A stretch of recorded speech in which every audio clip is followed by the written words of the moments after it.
Welcome to our channel. Today we how to authorize Stripe payments in Shopify for online sales, complete guide step by step clearly. To authorize Stripe payments in Shopify for online sales, navigate to the Settings tab located at the bottom left of your admin dashboard. In the Settings menu, click on Payments. Under the Payment Providers section, locate and select Choose Payment Methods. If Stripe is not listed, you'll need to install it from the Shopify App Store. If Stripe is listed, click on Activate or Connect. You will be redirected to the Stripe login page. Enter your Stripe account credentials to log in. If you do not have a Stripe account, you can create one here.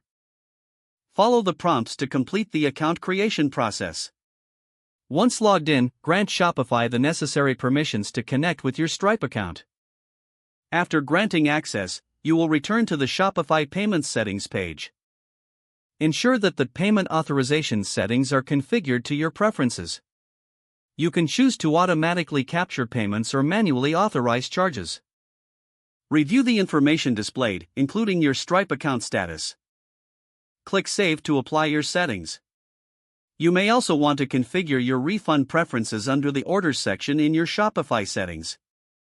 To test your payment processing, create a test order on your store.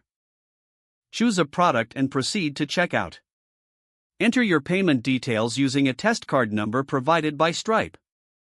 Complete the order to ensure everything is functioning correctly. If any issues arise, refer to the Stripe support documentation for troubleshooting. Once everything is confirmed working, you are ready to start processing real payments. Regularly monitor your Stripe dashboard for transaction reports and account updates. Now you are fully equipped to authorize Stripe payments in Shopify for your online sales. If the page does not load, refresh the browser or try again in a private or incognito window.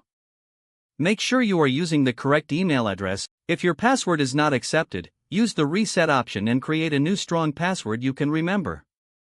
Check your spam folder for verification or security emails, then complete any requested confirmation steps. Enable two-factor authentication if available to improve account security and reduce unauthorized access risk. Don't forget to like this video and subscribe to our channel for more step-by-step tech guides.